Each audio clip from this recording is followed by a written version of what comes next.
Welcome to the latest episode of The Chris White Show, a podcast dedicated to helping small to medium-sized business owners and anyone looking to make the entrepreneurial leap. A little about me, your host, Chris White. I'm an entrepreneur based in Brooklyn, New York. I currently own two companies, a boutique digital agency called Sneakers and a staffing and recruiting firm, Rad Hires. Our featured guest this week is none other than Chris Branin, a real estate salesperson from South Jersey, a great friend of mine. We went to high school together, played football, just an amazing dude.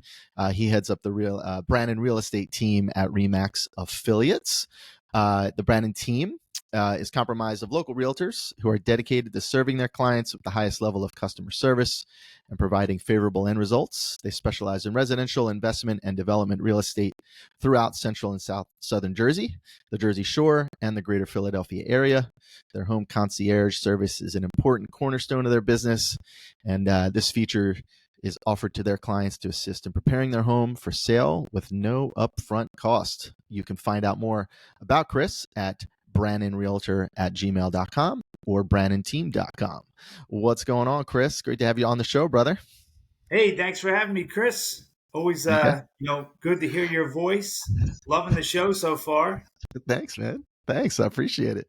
Yeah, no, I don't know. I love talking to people about business, and I used to have a radio show in college. A lot of people don't know that about me, but I really loved this sort of audio radio style format. And, I started listening to podcasts over the last year.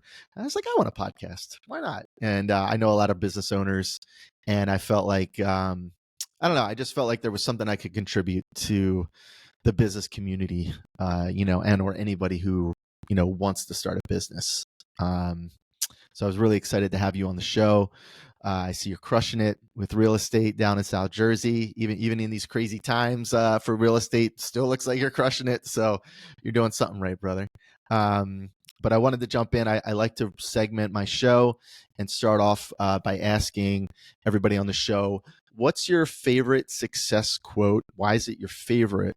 And how do you apply it to your everyday life? Chris, I have to go with think outside the box. I love Okay, I that. did some I love that. research. It's been around since 1954, and there's different sayings who created it because there's a lot of different versions of it. But what it means to me, I never really looked up what it meant. It's just how I go about my everyday life. And ever since I've ever really known how it works for me is real estate and life in general is tricky. There's Mm, always obstacles that come apart, and there's always things that come. And if we stay, like tunnel visions, you're probably not going to produce a lot of sales because mm, there's always a curveball. So we have to think outside the box, and by doing that, you create this mountain of contacts because you become so adept to just jumping to different things. So as these situations come about in real estate or life, you're like, all right, your mind's already going to what the solution is. mm, As a business owner who works for the public, we are a solution based business. mm, People don't mm. want to hear the problem; they want what they Yeah. want. So it's our job to figure it out. And it's Oh kind man. of like having children, right? Be a good father. Whoa. So how do we do that? And to me, it's just been think outside the box. And I have Yeah. plenty of examples. No, I love. I'm more on the digital side of things, but it's amazing how, like, especially with B2B or B2C, it really is just about the customer. The customer does not care about your business problems. Like, they don't care. They want a solution to their problem, and it is really being an entrepreneur. I think people don't associate with being creative.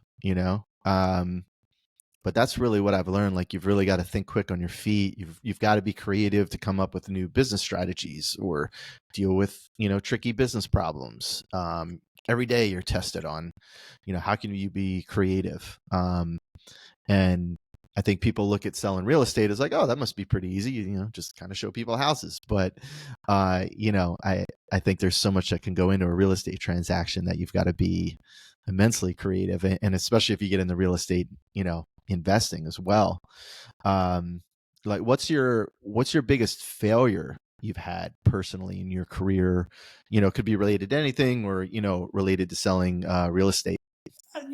Business wise, so I made a transition. I was in the restaurant nightclub scene for 20 years, was always Mm, dealing with the public, loved it, and then I started investing in real estate 10 years ago.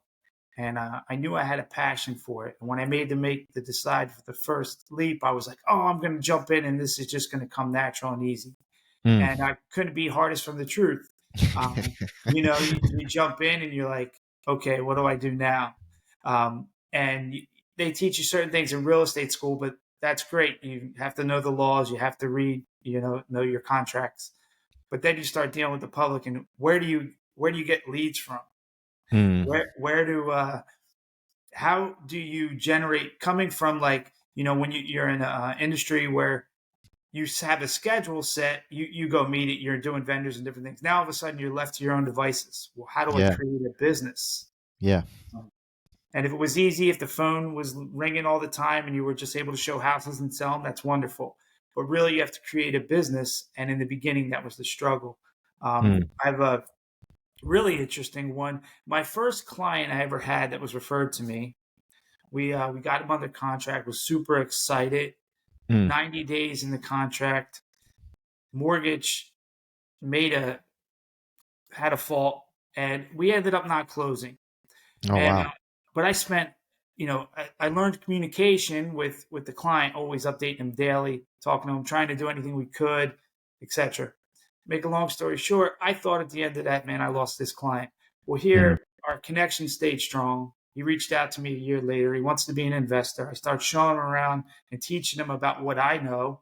Um, mm. and 2 years later, he calls me and we end up, he buys a duplex. And now he's on my real estate team as a salesperson. That's cool. So, like that's a good story that turned from bad to good. So I think what I Yeah. learned from it is you have to just, I would say, if you're starting out in a business, get a mentor, get started with Mm, somebody who can teach you, hmm. maybe join a team, or if you're good, but always believe in yourself and do the work. And if you put your best foot forward, it'll come back to you. Yeah.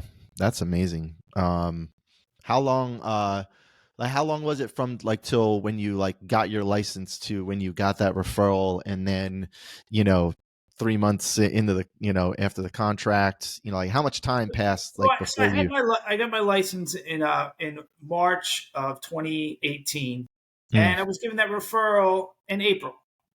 okay. So it Well, was 3 months after that, yeah. So I had the referral. I was working with him right away. He knew the property, 3 properties we looked at. He picked one. It was fantastic. I was like, wow, this is easy. Go out one time and I sell the house. And then the real truth happened. Um, and that was the learning curve. Oh man, that's that's cold. Oh, you just line them up. This is easy. Yeah. uh, what I call it these eureka moments, or business breakthroughs. Did you have a sort of eureka moment while working in your sort of real estate career, business? Chris, 100%. I'm getting the chills thinking about it because Wow. this is what my bread and butter is right now. Oh, that's cool. So I mentioned I come from real estate investing, right? Rental properties. So you learn how to fix rental properties, forced to, not by Yeah. doing it. And right before I got my license, I did a full flip, bought a shell, and finished it to the end. Learned how to Mm, be a GC. So it taught me a lot of skill set. Well, I get into working real estate, and a good buddy of ours actually gives me a call, and he says, "Can you sell this home for me?" And I went to the home, and I took 2 steps in. It was in a great location, and I was in there for maybe 3 minutes, and I was like, "Can I talk to you outside?" I said, mm, "Look, do me a favor. You're one of my best friends. I said I'm going to take care of you the best I can. I suggest we move everything out of the house you want to keep, mm. and then give me the keys. And I'm going to make your Wow. house look nice. I'm going to Wow. get rid of all the trash, and I'm going to fix it up, and I'm going to sell it. Because if you sell it the way it is right now, you're going to get taken advantage of because it needs it. It doesn't show well. It has great bones, has a great big things, Yeah. but you know, you got to put the lipstick on it, right? They say there's a lipstick on the pig is a Oh my saying. God, dude! I always my first boss always used to say, "Put some lipstick on that pig." I say that to this But day. so we don't look, we do that saying, but we basically fix it. And what ended up happening, look, we fixed the home, we made it beautiful, and we sold it. It was actually under contract. We had a bidding war within the first day. He wanted to sell right away, so we just basically said, worked with two people, took the highest offer. Yeah. Um, and then it just kind of snowballed. I came home 2 days later. My neighbor needed something, and I told him about what I could do. And then from that, I created a home concierge business, Mm. and it now I average about 4 or 5 of those a year. Yep. And off of that home concierge, I also do a post concierge service.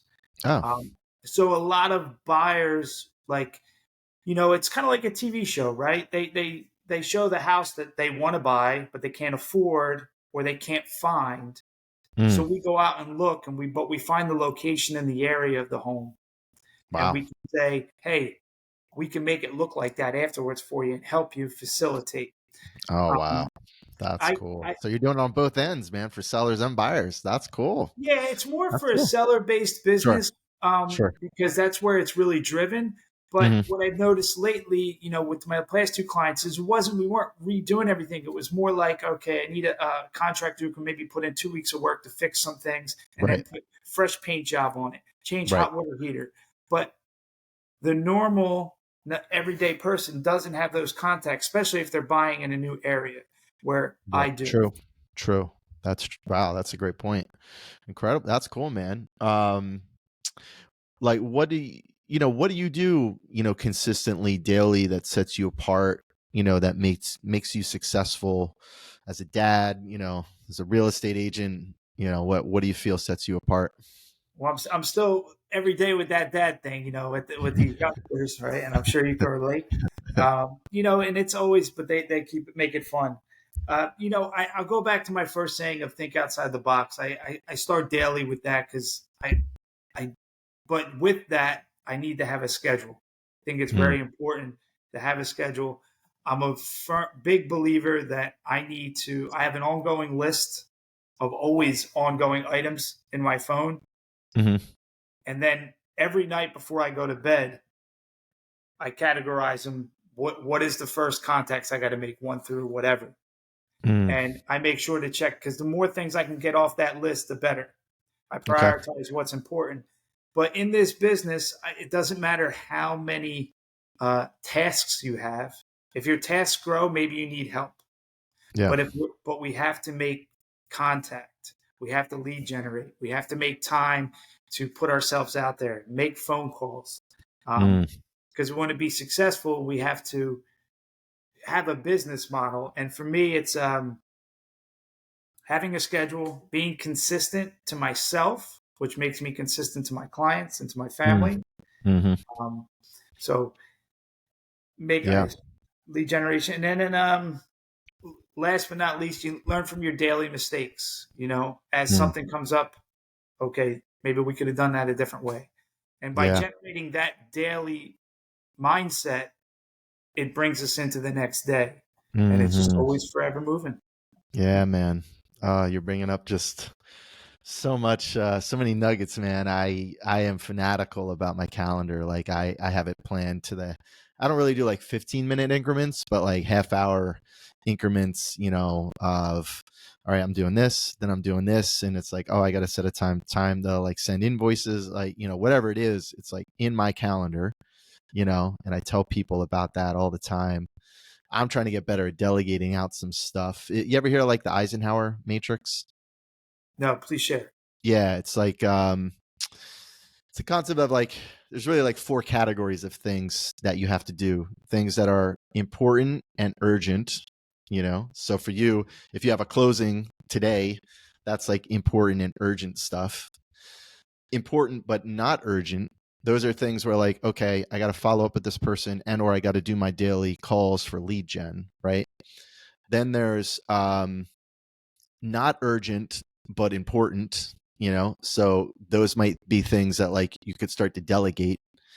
And then there's not important, not urgent, which are like I shouldn't even be doing these things. Why do I even have these on my list? You know?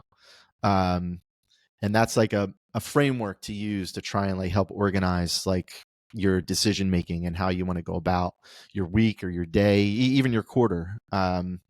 It's something I constantly have to come back to. I think we all can get easily distracted with stuff, but yeah, look it up. It's a pretty cool like sort of planning concept. It's one of the better ways I've tried to manage my time and or just get stuff off my list that like I shouldn't even be doing, you know. What like, you know, for you, who's like an entrepreneur you admire, or a book you love, and why, you know, something that you could share with our listeners, a little inspiration. I would say Robert Kawasaki. Uh, Mm. he's done many things. He's most notably known for Rich Dad Poor Dad, Hmm. um, but he teaches. My biggest thing is financial literacy. Yeah. Okay, um, understanding to me as an entrepreneur why I got into real estate from the beginning is what I can do with my money. Understanding good debt versus bad debt, Mm. and these are all things that are not taught in school. They don't teach you how. Everybody think, I'm a believer that you have to know what you're doing and you make sure you're educated on it. But Hmm. debt to me is my friend. The more debt I have, if it's managed properly, the better, Mm. because I'm Mm. able to use that to leverage and move forward. And he's been a great entrepreneur to teach that. And when you take that mindset and then you put it to actual use and say that real estate investment, and dealing with the tenants and learning to fix things, Mm. you kind of learn the whole gamut of costs and, okay, where do I need to spend my money and why. Yeah. And I think we'll probably touch more of that in it. But he's somebody good if you're interested in real estate investing and you want to know a different opinion on financial literacy. I would look him up. Yeah. There's actually another book he has that I love called Cash Flow Quadrant. You ever Mhm. read that? Parts of it, summary of it, yeah. Yeah. Yeah. That's an interesting one because he talks about like sort of the concept of, it's kind of again like a matrix, like a two by two, like sort of matrix. But he talks about the concept that you're either an employee, self-employed, a business owner, entrepreneur, or an investor. You know, Mhm. and that like you can move anywhere you want in that quadrant. It might take you certain steps to get there. Like ultimately, if you can get to like sort of the investor stage and live as an investor, like that's like the ultimate. But it was really sort of eye opening to me, to sort of see how I like sort of went through that journey. And or even early on, like I thought, oh, I'm an entrepreneur, but it's like really I was more like self-employed, you know. Um, but I don't know, I really dig the cash flow quadrant. I would definitely go back. I need to go back, shoot, and reread that one, and probably Rich Dad Poor Dad. um, what being a real estate agent, right? Sounds glamorous, but what's the hardest part about being a real estate agent? And this would especially be for anybody listening to the show who's thinking about becoming an agent. Well, first thing I would say, never give up before the magic happens. Give yourself a chance if you're Mm. deciding to get in. Mm. And when you start, uh, for me on a daily basis, I would say it's dealing with the uncomfortable or the unknown. You know, we always love perfect transactions, but as I talked about, thinking outside the boxes, there's daily things that come up that it throws a wrench into your day with a Mm. deal. Okay. And it could be from your appraisal, your title, your mortgage. Lawyers in New Jersey, they love to really change the language and change a deal, and it can be things. And then the other thing I would say is, sometimes there's odd hours in this business, right? We Mm. try to set boundaries, but client wants, especially in a market like this, the client wants to see a house and the client wants to move. If you're not showing that house or having somebody show that house or putting in that offer, uh, they would be best suited to probably work with somebody else who can, because Yeah. the market's hot and houses are selling. So sometimes it's the hours or time away from family, but I work together with a good team, and we try to facilitate and help each other out. Awesome, man. And what are, what are the top, one or two things that you consistently see new real estate agents struggle with? And or thinking back to, your early days even. Yeah, I mean, I'll go back to the beginning. It's like when you start it, it's like, how do I run a business and where do I find clients? Mm, And what I noticed from a lot of people who leave the business early, because I think the success rate for a real estate agent, I've been told, I don't know the current numbers, but are not so great because people, they come in for different reasons. I think you need to come in. Finding leads is very difficult in the beginning, right? mm, You'll always hear everybody talk about your sphere of influence. Give it a chance to let everybody know what it is you do. But it's I would say finding leads, and then right now the biggest fear for people is the uncertainty of the real estate market, mm. right? So agents are coming in and they're expecting magic to happen, and it doesn't. And then Yeah. a lot of it would be the new tech tools and like learning the contract and the laws and how to deal with a deal, right? It's Hmm. different than what they teach you in school. Yeah. Yeah. I think it is interesting because as an agent, you're actually your own little mini business, your own sort of entrepreneur, right? And I think that a lot of people don't realize that. It's really like you're kind of like an independent little business in and of yourself, and you got to get leads and you got to close deals. It's pretty wild. It's definitely not like a traditional job. Like what, going along that, what's the number one piece of advice you would give to someone who wants to become a real estate agent? The number one thing I would say would be for me, I'll go back to my quote, is think outside the box. Meaning, you know, if I was starting, I would, you first of all, when you get your real estate license, you interview the broker doesn't interview you. Mm, Okay. You want to find a good fit that works for you. If you're somebody who needs a lot of training, find a company that offers the best training. Okay. mm, Don't make it necessarily about the money in the beginning. The money will okay. come. Okay. But find a mentor that you feel that can teach you. There's a lot of different avenues in real estate. Find out where you believe your niche is and find the right Mm, broker. mm, Once you do that, I would strongly suggest having a business model like schedule. You have to make a schedule for times that you're going to do tasks. mm, Okay. You have to be lead gen. And then the biggest thing is just, you have to let everybody know you're a real estate agent, right? We have to communicate your sphere of influence, people you know your whole life, people that trust you, is do it. Now, if you don't come from that background, well, then you have to be a go getter. Like mm, if you move to a new area, well, find out who the mayor is. Go talk to the mm, mayor. Go to mm. the police station. Talk to the police chief. Go to the fire Wow. chief. Talk to the fire chief. Be uncomfortable. Yeah. If you're comfortable every day, you might not make it. You have to Yeah. be uncomfortable and go do something different, and people will like you. You'll get comfortable talking to people, and then the real estate piece will just follow. Wow. That's cool, man. What are the top one or two mistakes, people make when selling their home? Oh, the laugh. They didn't hire me. No, I'm just kidding. Nah, we got to have a little fun while we Hey, work. anybody I know in South Jersey, they're coming to you. Believe me. It's you know, I see it all the time. There's a there's the 3 Ds in the business. Mm, I mean, this is all you can Google and find this stuff. But I call them the 3 Ds: declutter, declean, and depersonalize. mm, Okay. We've all heard the line of sweat equity, mm, right? So that is all stuff that you can do yourself before anybody comes. Before I even had the real estate agent come to my house, realtor, mm. whatever you want to call them, I would do those things. I would say, Oh, okay, wow. I would, if I was selling my home, I would say, okay, well, it's just like you're having people over for a party. How would you want your home to look, right? Mm. I like that. I like that. That's cool. Okay, so then the other thing is like if you're visible, I can see a mistake, a problem, a hole, or something that's visible. Well, the buyer is going to see that, right? Yeah. Yeah. And sometimes these things don't cost a lot of money. Sometimes they do.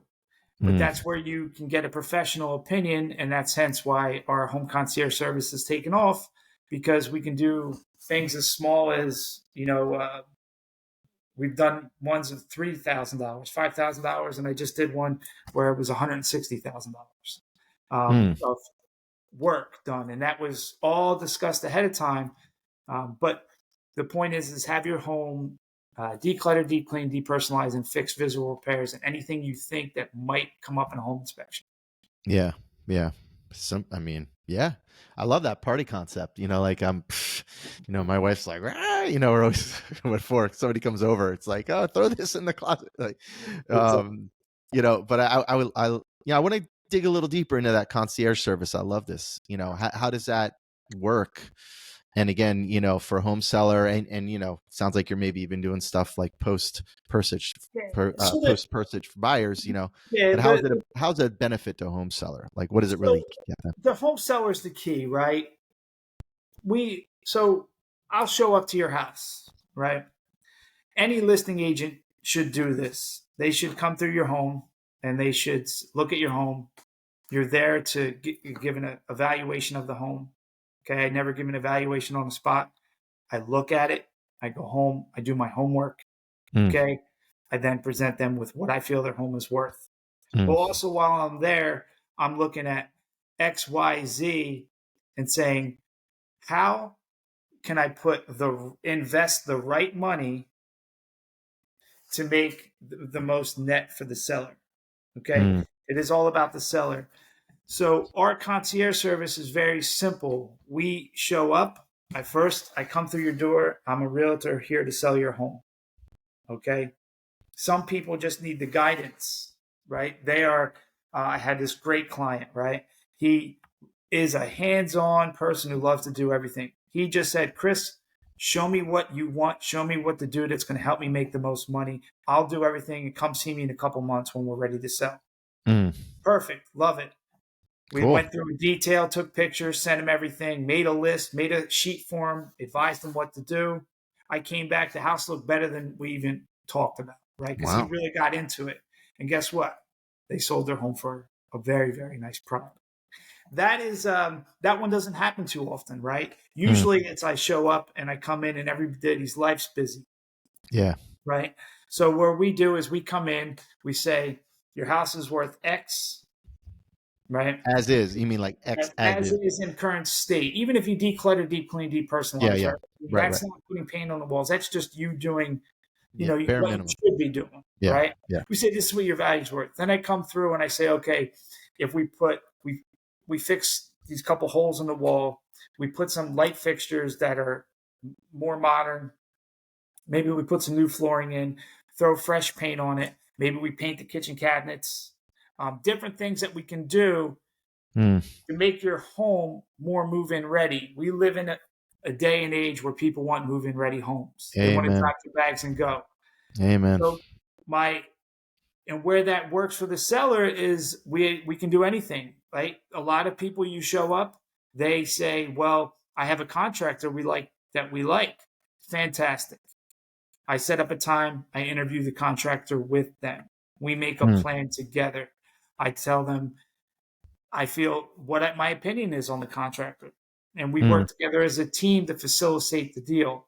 A lot of times, most times than not, the seller does not have any contacts for a contractor.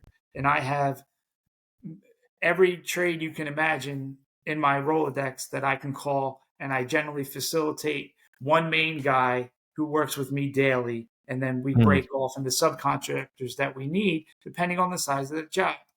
Wow. And then the last thing is always like, well, where's the money come from? Right? Some people have their own money. Fantastic.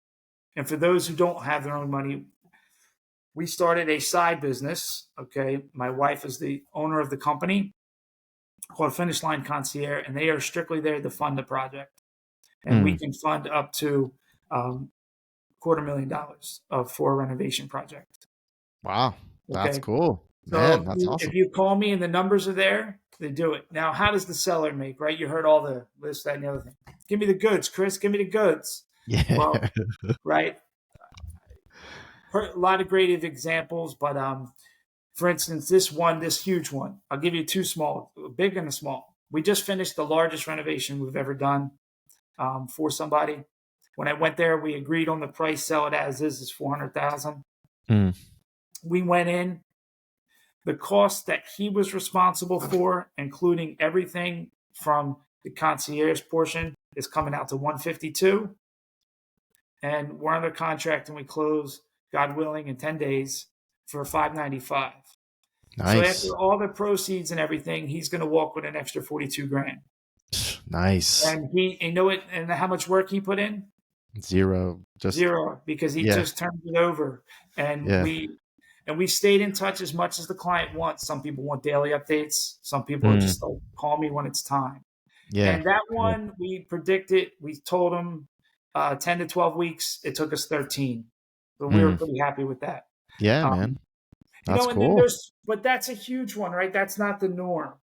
The norm Hmm. is we show up to your house and we're in and out in probably a week to two. Okay. Renovations maybe 5 to 25, depending Okay. on what it needs to be done. More cosmetic kind of More stuff. cosmetic, right? Hmm. But here's the thing that what we've averaging about an extra 30 grand plus for the Mm. seller on each transaction. Cool. Okay. The number is actually a little higher, but we'll just go with 30. And every home generally sells in the first week because Wow. it's ready to go. Yeah. And that's really the key, because Mm. I don't really know any business that I could say, see, here's the thing, right? When you have this thing, how many homes do you get to sell in your life? Most people, it's a few. So Yeah. you have this, if somebody told you have an opportunity to spend a couple weeks and make an extra 30 grand, why wouldn't you do it? Yeah. Yeah. I don't know Exactly. anywhere I can invest my money that's Yeah. almost risk free Yeah. to make Yeah. that money. Yeah, That's it. dude, that's genius. Yeah, I mean, I love it. I love it. Let's wrap things up by talking a bit about real estate investing. You have some real estate investments yourself, and you work with real estate investors. What are some things that go into being a successful real estate investor? Well, first it goes back to the old location, Mm. right?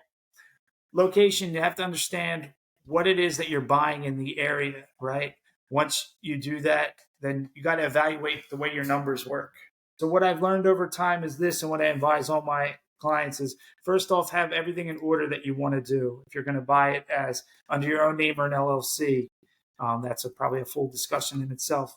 The next thing would be know your numbers, understand where you are. If you're going to buy, how much money you have to rehab. If you're borrowing money, well, what Mm. is that going to look like? And let's work together to find out what works. And Mm. then once you own the property, before you put somebody in it, I'm a firm believer you should only rent to a place that you feel that you would live in. Okay. It doesn't have to be brand new, but it should be clean. It should be in working Mm. order. Okay. Mm. You would be willing to have your mom over for dinner. Yeah. Okay. Uh, and a lot of that is dealing with hard surfaces, right? When I say hard surfaces, use proper flooring. If you're putting in a countertop, I highly recommend spending the money on quartz. Okay, Mm. you can get quartz pretty cheap nowadays. These Yeah. things will last a long time. Okay, and you will not have to go back every year and fix them. If you go Mm. cheap, you will have to fix them. And what Yeah. happens is it slows up your cash flow Mm. because every month that there's not somebody in that unit, you're losing money and you're putting money out to repair it. So fix it right the first time. And then Yeah. the last thing is this, and I feel there's two pieces to this.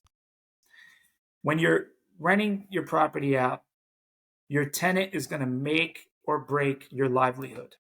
Okay. Mm. And we have a screening process, right? There's, we put him through.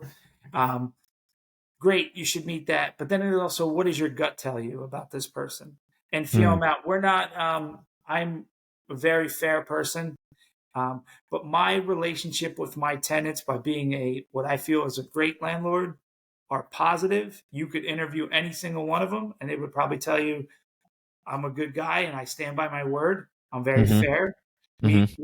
We make all the upfront decisions together, right? I Mm. tell them what it is that they're having. I ask them if they have any questions. We go through every form of the lease, and I let them say, please call me and tell me if there's a problem, or please call this person if there's a problem, so Mm. that we can get in there and fix it. And by having that rapport, um, we never want to leave a vacant property. And in my 10 years of investing, I've only had one property that I had a bad tenant. I finally had my first one. Mm. And usually I'm able to turn them over and not lose a month's rent. I've only lost, beside that one tenant, maybe 1 month of rent in my 10-year career. Wow. Wow. Drops mic. But oh man, like so many gems here, brother. I can't thank you enough for being on the show. I know anybody who wants to get into real estate is going to get just so much value out of this. So again, I can't thank you enough. If you want to reach out to Chris, if you're in Jersey and or just want to get into real estate, or you need to refer people to a great real estate agent in Jersey, you can reach out to Chris. It's braninteam.com, BRANINTEAM.com. So please do feel free to reach out to Chris and his team. We'll have all his contact info in the notes with the episode once we publish this. And again, man, I hope you had a great time on the show, buddy. Chris, man, it was awesome. It was always great to see that smiling face, and you're a natural at this. Your shows, when are we going to see you on TV? All right. We're trying to get there, brother. Hopefully that'll happen. Sky's But the limit with yeah, you. can't thank you enough again, brother. Thanks so much for coming on the show. Thanks for having me, Chris. You got it.